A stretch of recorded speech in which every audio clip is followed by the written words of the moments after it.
Every system within our reality operates under a fundamental principle, one so foundational that it shapes everything from the behavior of atoms to the flow of money in global markets. This principle, I believe, reveals the true nature of our simulated reality. In physics, we call it the law of conservation of energy. It states that energy cannot be created or destroyed, only transferred or changed from one form to another. The total energy in an isolated system remains constant over time. The universe keeps perfect books. But what if this isn't just a physical law? What if it's the governing principle of our entire reality, a core rule of the simulation we exist within? Think about it. This conservation principle manifests across every domain of our existence. In physics, energy transforms between potential, kinetic, thermal, chemical, electrical, and nuclear forms, but the sum total remains unchanged. In biology, matter and energy flow through ecosystems in cycles, with nothing truly lost. In chemistry, atoms rearrange in reactions, but none vanish or appear from nowhere. And yes, even in our financial systems, this conservation principle operates, though in ways that are often obscured. Money, like energy, cannot simply be created or destroyed in a closed system. It can only be transferred and transformed. The financial matrix we've constructed obeys the same fundamental rule as the physical universe. Conservation governs everything. Now I know what you're thinking, but central banks create money all the time. People go bankrupt and wealth disappears. How can conservation apply to economics? That's where we need to understand the difference between the various forms that value can take in our financial system. Just as energy transforms between different states, value shifts between different vessels: cash, assets, debt, equity, and even more abstract forms. When a central bank creates money, they're not violating conservation. They're converting potential value, future productivity, into present liquidity, effectively borrowing from the future. When markets crash, that value doesn't vanish. It transfers to those who positioned themselves correctly before the fall. This realization opens up a profound perspective on wealth. If value is conserved, then acquiring wealth isn't about creating something from nothing. It's about positioning yourself at the receiving end of these inevitable transfers. Let's consider what happens during a market crash. When stock prices fall dramatically, most people say wealth was destroyed. But was it really? Or was it simply transferred? In 2008, during the global financial crisis, approximately $8 trillion in stock market value seemingly vanished. But if we look closer, we see that this value didn't disappear. It changed forms and moved. Some of it transferred to those who shorted the market. Some converted into purchasing power for those with cash reserves who could buy assets at depressed prices. Some transformed into political power for institutions that could leverage the crisis. The conservation principle tells us that nothing is truly lost.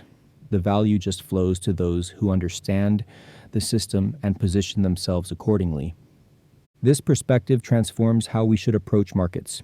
Rather than trying to create wealth from nothing, a violation of conservation, we should focus on understanding the flows and transformations of value and place ourselves at strategic positions within that flow. Think of a river. The water isn't created or destroyed as it flows downstream. It simply moves. A wise person doesn't try to create water. They build a water wheel at the right position in the stream to harness the energy of what's already flowing. This is exactly how the financial matrix works. Value flows continuously through the system, and your goal should be to position yourself to receive some of this flow, rather than watching it pass by. The greatest wealth transfer in history is happening right now. With aging populations in developed nations, estimates suggest that $68 trillion will transfer from baby boomers to younger generations in the coming decades.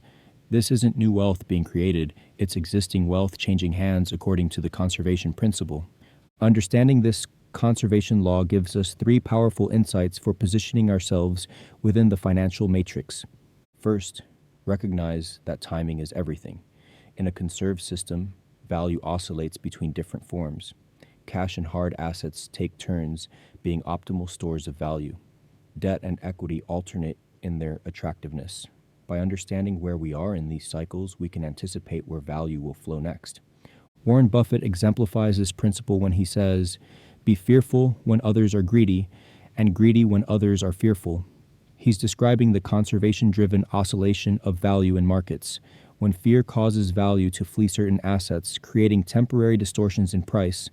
Those who understand conservation step in to capture the inevitable rebalancing. Second, focus on value transfer points. Just as energy transfers most readily at certain junction points in physical systems, value in financial systems transfers most efficiently at specific positions. These include market making, intermediation, regulatory boundaries, information asymmetries, and technological transitions. Renaissance Technologies, the most successful hedge fund in history, built its fortune by positioning itself at these transfer points. By developing algorithms that could identify microscopic price inefficiencies and execute trades in milliseconds, they essentially built thousands of tiny water wheels to capture value flowing through the market. Third, expand your understanding of what constitutes value. Just as physics expanded its conception of energy to include forms like nuclear binding energy and mass energy equivalents, we must recognize that value in our financial system takes many forms beyond just money. Knowledge, relationships, attention, data, reputation. These are all stores of value that obey the conservation principle. They can be converted to traditional wealth when properly positioned. This explains why companies like Facebook can be worth hundreds of billions without traditional assets. They've positioned themselves at the transfer point of attention and data, two increasingly valuable forms of energy in our system. Now let's talk about applying this understanding in practical terms. If value can only be transferred, not created or destroyed, how do we position ourselves to benefit? First, we need to identify the major currents of value flow in today's economy. Currently, we're seeing massive value transfers from physical to digital assets, labor to capital, fiat currencies to alternative stores of value, legacy industries to technological platforms, centralized to decentralized systems. By understanding these flows, we can position ourselves accordingly. This doesn't require predicting exact timing. It simply requires recognizing the inevitable direction of transfer based on the conservation principle. Second, we need to create systems that automatically capture value transfers. These can be investment portfolios structured to benefit from major economic transitions, business models that benefit from inevitable technological shifts, or skill sets that will be increasingly valued as the economy evolves. Rather than trying to outguess short-term market movements, which is largely futile, focus on identifying the underlying conservation-driven transfers that will occur with near certainty over longer timeframes. Third, and perhaps most importantly, we need to examine our beliefs about wealth itself. If conservation is true, then the idea that anyone can become wealthy without someone else becoming poor, in some form, is questionable. This doesn't mean wealth is zero-sum in the traditional sense. Innovation can increase total utility, but it does suggest that unlimited growth without corresponding costs elsewhere in the system may be illusory. This brings us to a profound spiritual question about our participation in this conserved system. If we accept that we're operating in a reality governed by conservation, how should we approach wealth accumulation? I believe the answer lies in understanding that while value transfers are inevitable, we have choices about how we position ourselves within these flows. We can choose to create systems that capture value primarily for ourselves, or we can build structures that distribute captured value more broadly. This is where faith enters the equation. In Matthew 6:19-21, Jesus says, "Do not store up for yourselves treasures on earth, where moths and vermin destroy, and where thieves break in and steal. But store up for yourselves treasures in heaven, where moths and vermin do not destroy, and where thieves do not break in and steal. For where your treasure is, there your heart will be also." In a conserved system, this takes on new meaning. Perhaps it suggests that while we participate in the necessary transfers of value that sustain our lives, we should focus our ultimate attention on forms of value that transcend the material conservation laws of our simulated reality.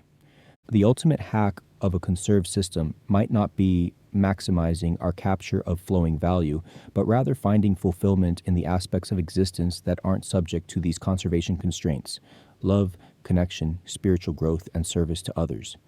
In practical terms, this means developing strategies that allow us to secure enough of the flowing value to meet our needs and create stability, create systems that distribute value more equitably to benefit others, focus our ultimate sense of worth and fulfillment on aspects of existence that transcend material conservation. This balanced approach allows us to navigate the financial matrix wisely without becoming enslaved to it.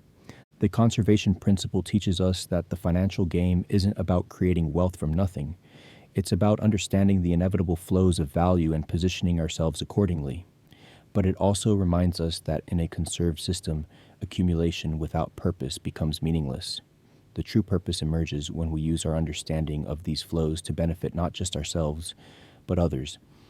As you consider your own financial strategies, I encourage you to view them through this lens of conservation.